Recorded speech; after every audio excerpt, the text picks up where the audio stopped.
Hi, this is Wes Crook. I am CEO of FP Block. Want to spend some time today talking about what we do and how I've been doing things in the industry over the last 40 years. My goal in life is to help customers and people grow their business, make money, and just better the earth in general. A couple of things we'll be talking about today is providing value. How do you provide value to your projects, to your clients, to your markets? Your reputation. How do you get your name out there and really protect the reputation? Because it's all about reputation. I've been doing this. This is my fourth cycle of technology. So I started in 1985 with the homogeneous environments. If you remember those days, you had to pick who you were working with. You had to be an IBM guy or a digital equipment guy or a Wang or a Wise or whatever.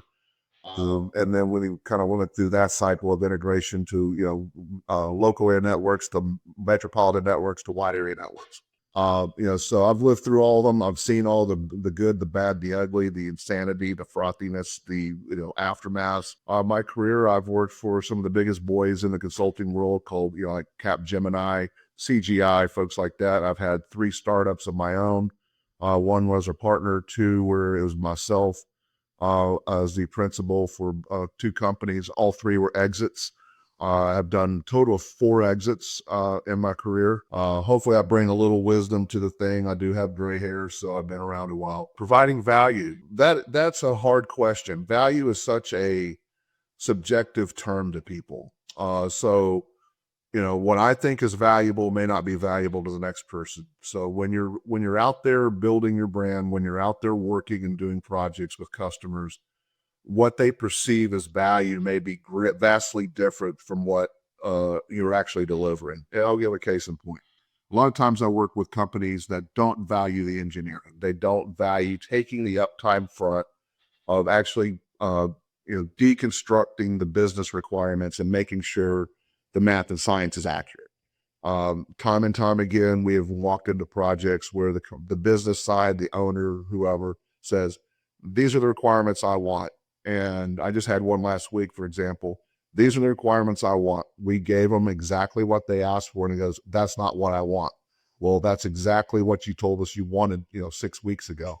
Long story short, taking the time and the value of working with the business team and the engineering team and the product team to actually understand what value they can bring in defining the product. Because where money gets wasted, time gets wasted, reputations get ruined, market momentum gets lost, is if you have a bad design, if you have a bad requirements definition session, and you build something that you have to start bolting things onto or redoing or what have you, that just delays and costs money. At FP Block, one of our strengths is we've been known to rescue companies. We do have rescued a lot of projects in our day where they have gone that route. Poor definition, poor delivery teams, and they get hundreds, millions of dollars into their projects, and what they have as a result is not what they want. Doesn't work very well. Market doesn't need it, want it, or care for it. And we come in and help redo it and get it back out the door. And with over 110 projects to our credit, I think we've done a pretty good job with that. Other things with value is perceived value, walk the walk, talk the talk, quite frankly. If you're good, don't be ashamed of that. We delivered them. We delivered what the customer wanted.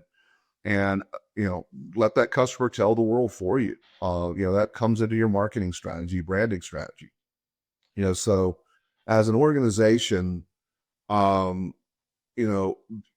be very proud of your values. The value you bring is unique to your customers. That's why they chose you.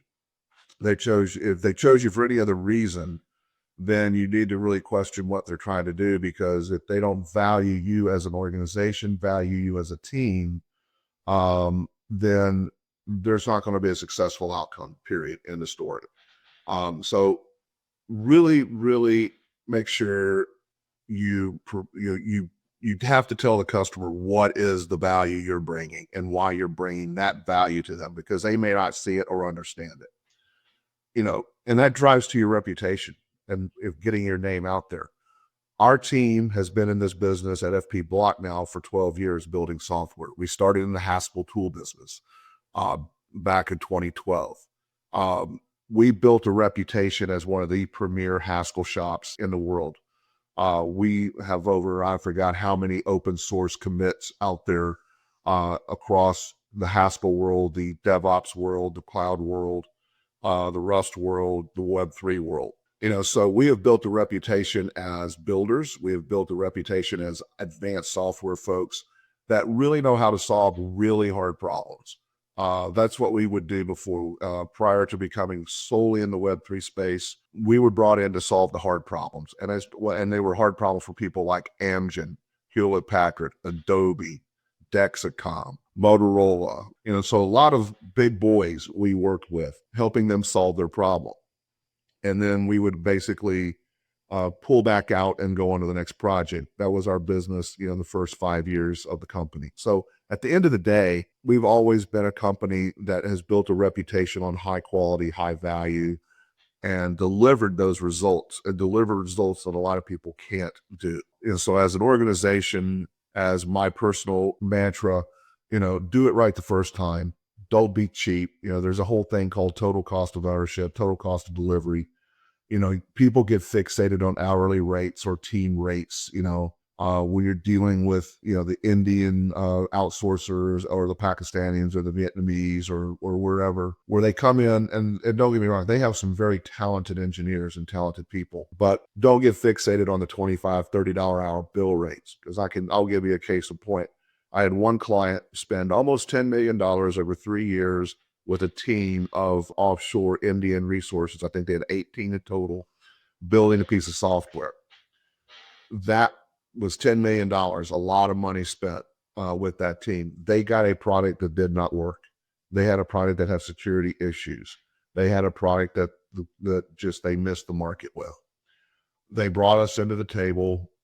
Our team, even though our rates were much higher, we ended up delivering a fully re-architected product that went to market, that worked and scaled to over 1 million users for about $1.5 million. So you tell me which was the better value, the guys that are billing $150 an hour or the guys billing $30 an hour. Make sure you understand what your value is. Make sure you don't, as a organization, don't go cheap. If you're looking for a team, look at the proof points. Did they deliver? How many projects have they delivered?